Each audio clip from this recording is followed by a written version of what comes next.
we are going to talk about protection offered by a vaccine for an infection or for the severity of infection. That is one. And the protection is duration of protection. How long can a vaccine protect you from getting COVID? And if you do get COVID, how much protection does it offer from severe COVID? That is from a vaccine. Now, if you, instead of vaccine, got infected or had been infected in the past, what is the protection? How long will you not get the next infection? And what is the severity if you get the infection? So now we are comparing apples to apples, meaning this whole data, vaccinated or unvaccinated, it is from Qatar. If somebody has 2-dose vaccines, what we call primary series, within 3 months, their efficacy for symptomatic COVID goes below 10%. And within another 3 months, the protection actually becomes negative. That is, unvaccinated are better protected during that time than the vaccinated. If somebody gets a booster, that is the 3rd dose, then they go from wherever they are when they get the booster, 10% or minus 17%, wherever is the effectiveness. From there, they jump to about 60%. That's a big jump. But check this out, within 1 month, effectiveness drops by 20% down to 40%, and that trend continues, and within 2 to 3 months, they are back to zero. So every 3 months, we need something if we want to avoid symptomatic infection. Now, I'm going to compare the data to the unvaccinated study that we did last week. Look at this black dot. This is the first infection with pre-Omicron variant. That infection, it incorporated 88% or I think 84.5% effectiveness or protection. Compare that to vaccine after the second dose, 46.6%. And if you look at Moderna, that was even lower, 35%. And first Delta infection, 80% or more. Then actually protection started increasing. And by 7th month, protection went above 90%. And by 15th month, we are talking years now. With the vaccine, we were talking every 3 months. Now we are talking years. By 15th month, it dropped to 70%. And then about 22 months, 50%. We're talking years, almost 2 years later. And almost 3 years later, this is, of course, a projection, the effectiveness went down to 10%. Somebody who got infected previously, let's say with Delta, and now how are they doing in Alpha? Oh, I'm saying Alpha, Omicron. That is this green line, this line. First infection with Delta and protection against Omicron starts at 35%, so low, and drops down to lesser than 10 after 1 year. 15 months. Moderna starts at the same number, 35, after the 2 doses, and drops down to uncertain data points within 3 months. Within 3 months becomes uncertain. So with the infections, we are talking years. With the vaccine, we are talking quarters. So you might be saying right now, you know what? We should still get the vaccine because it would help with the long COVID. Long COVID risk falls only slightly after vaccination. Huge study shows. This is 25 May. And look at the study. Vaccination against SARS-CoV-2 lowers the risk of long COVID after infection by only about 15%. according to a study of more than 13 million people. Now, severe cases. This is an important one. Unvaccinated who got infected in their second infection or reinfection, how much protection the previous infection is providing. You would be amazed at this. 97.3% protection from severe reinfection, irrespective of variant, and no evidence of waning. Again, this is Qatar study. Authors had said, based on this, it looks like the virus is becoming more like other human coronaviruses because they behave this way. They cause more reinfections. They cause reinfection every year, but they do not cause severe outcomes. Now, vaccinated individuals and reinfection from severe, just 2 doses, the primary series, 70 to 80%. Lesser than a previous infection. This used to be so much of a fight. So 3 doses at least. Bring it more than 90%, where one infection has brought it more than 97%.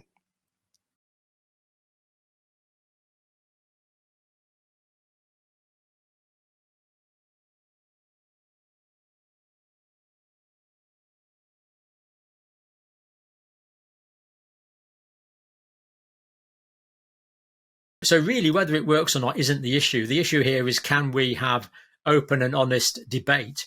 We used to have something called a medical opinion. And the other thing about ivermectin was that there's over 4 billion, over 4,000 million doses, I think the figure is, of ivermectin have been given throughout the world. And it's known to be one of the world's safest drugs. So what I always want to know, if someone asks me if a particular treatment is a good idea, I say, well, look, what benefit could you get from this treatment and what are the risks? Now, given that ivermectin may have some beneficial effect, again, it's hard to tell. I'm pretty convinced it does. But whether it does or not, the fact that it's safe means that it's okay to give it a go. Why not?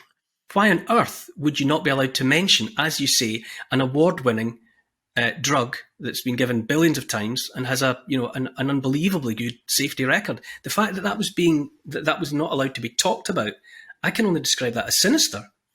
I think sinister is the right word to use there, Neil, because we're just not allowed to discuss it. We weren't allowed to debate it. So what I'd like to do is give evidence that ivermectin's effective, give evidence that it might not be, and argue that and come to some kind of conclusion on that. But the fact that we weren't allowed to discuss it on YouTube, on Facebook, on up until recently, in fact, on Twitter. I think I worked out once that the WHO price was about 2 or 3 cents per tablet. It's essentially free, and it's got very low risk of side effects. So why not instigate some sort of clinical trial where we looked at that?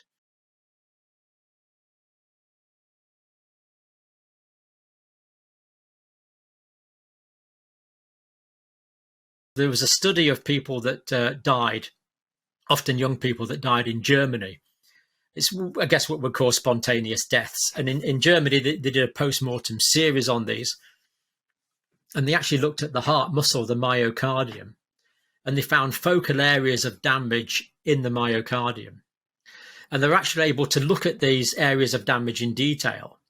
And they found residues of spike protein in there, but not the other proteins from the virus, not the envelope protein or the nucleocapsid protein, indicating that it was probably the vaccines that had caused this myocardial injury. Now, the authors of the paper weren't definitive about it. We need a bigger series of this to being done.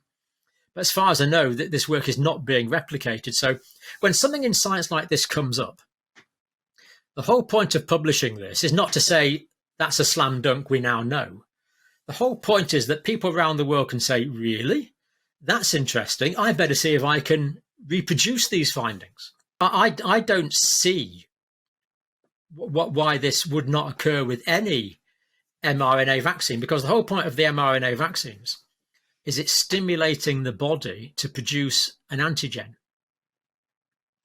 And that antigen, by definition, is going to cause an immunological and an inflammatory response.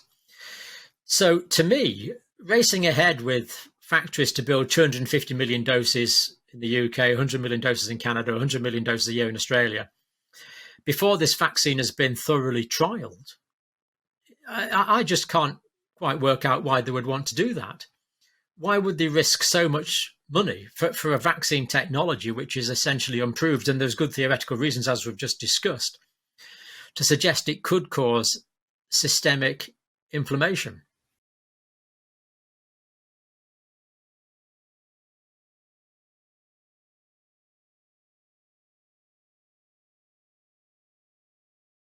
Now, these peaks in death here, of course, we expect this because these were during the pandemic months. But then we see that there's another one here and another one very high at the moment. This we wouldn't expect. So here's a bit of a blow up of that. So this is this is the middle of 2022, week 26. What we've got here is this is what we would expect. The line here. This is the range we would expect. The red line indicates a significant, statistically significant increase, and anything blue is above that. So we can see that the excess deaths have been consistently high throughout 2022. And yet we don't have an official explanation for this. But it is increased for 0 to 14-year-olds as well. And again, if we see the baseline there, it actually is above. This will be clear when I show you a cumulative graph. But if we look now, we see a significant increase in this age group. These are young people who it's not lack of treating ongoing diseases which is causing this. 15 to 44-year-old age group, again, seeing the baseline here and consistently above the baseline. In 2021, at least for the first half of 2021, deaths in 0 to 14-year-olds were lower than expected. Great news. But then we actually see that it starts going up here. So this means it was actually, there was more deaths per week here than we would expect, until at the end of 2021 we've got excess deaths then week 52, 446. But all of 22 it's been higher, and it's just cumulated. So we've got what can we see there? We've got 1,371 excess deaths in 0 to 14-year-olds. These are huge amounts of deaths. So why have deaths in 0 to 14-year-olds in these European countries been higher than we would expect for all of 2022? And why isn't this all over everywhere? Taking all of 65 pluses, we see more excess deaths in 2022 than in 2021. This is not the way round we would expect it. These are not COVID deaths. And we would expect the excess deaths in 2022 to be even lower because a lot of the more vulnerable people had died in 2020 and 2021.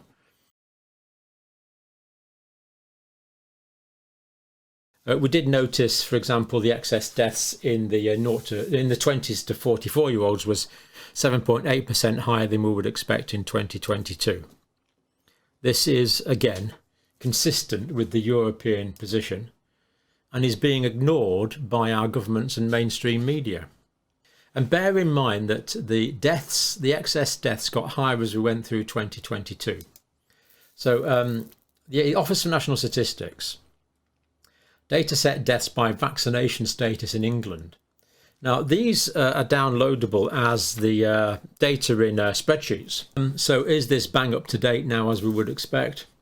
Well, the last time this was updated was the 31st of May.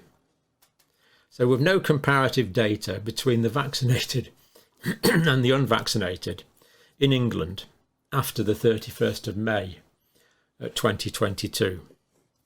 And yet we know that the mortality was significantly higher in the second half of 2022 compared to the first half of 2022. So I would have thought that this is a bit of an emergency ONS, really. Because we need to look at all variables. We're not saying there's a connection, of course. We would like the data to speak for itself.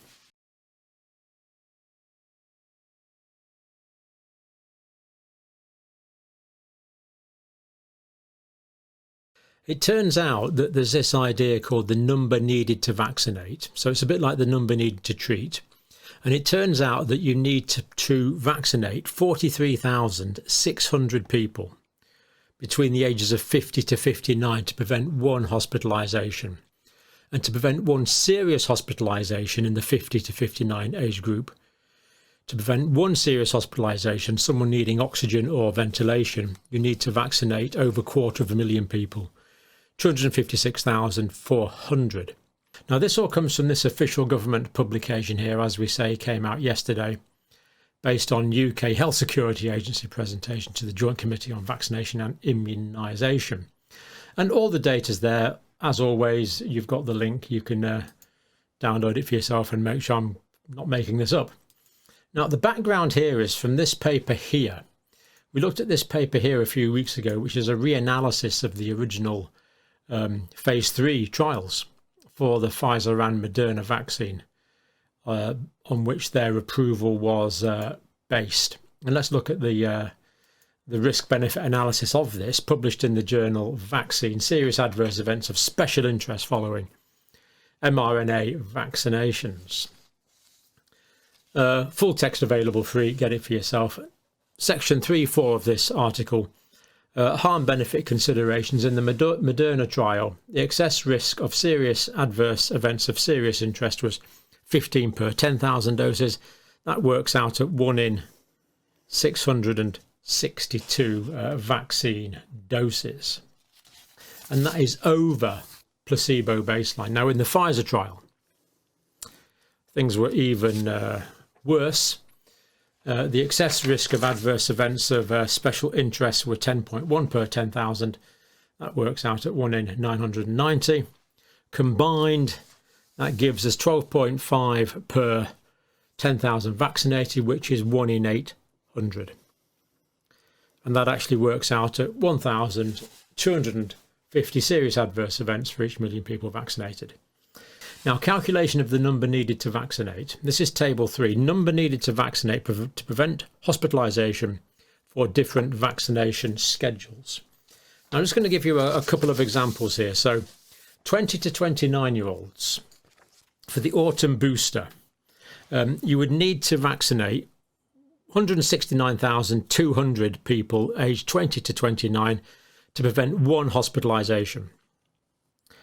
You would need to vaccinate 706,500 in the age 20 to 29 to prevent one serious hospitalisation requiring oxygen or ventilation.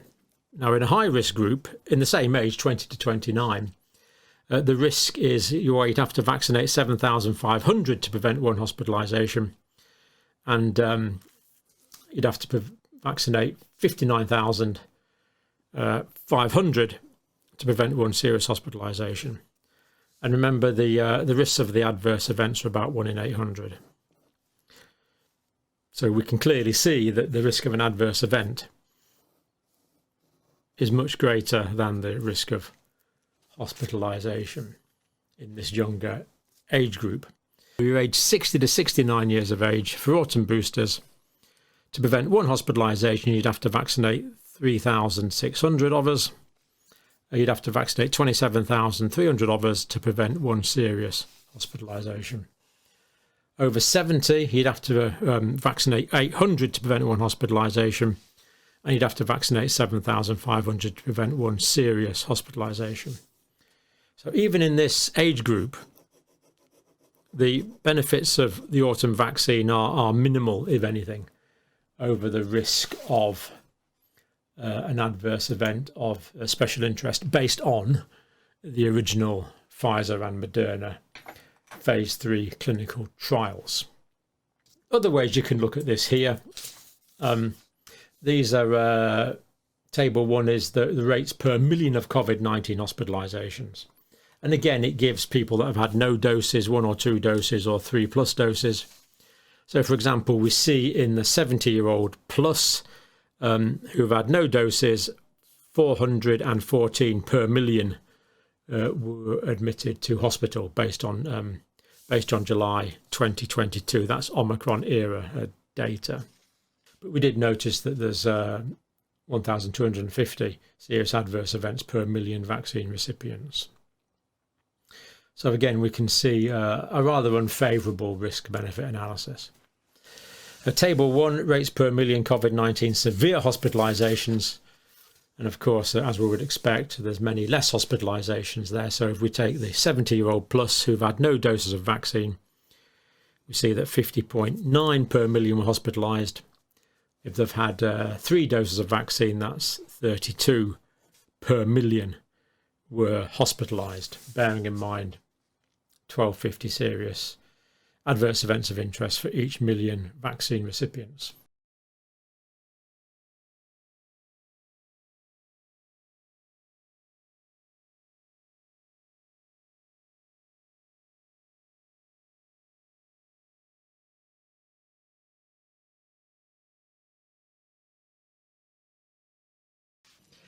As a result of mass infections during the various waves of the pandemic, especially the huge numbers of people infected with the Omicron variant, most people have developed levels of natural immunity to the virus. This natural infection also generates mucosal compartment immunity in the respiratory tract, which the injected vaccines do not. While prior infection does not always prevent symptomatic disease, it does provide levels of protection against severe disease and hospitalisation. This means the overall risk from COVID-19 infection with SARS coronavirus 2 is significantly less than it was when the vaccination programs were first instigated. However, the risks associated with ongoing vaccinations are probably the same as they were in the early stages of the pandemic and mass vaccination programs. In my view, the UK health authorities should pause the current COVID-19 mass vaccine rollout programme due to the risks associated with the vaccines.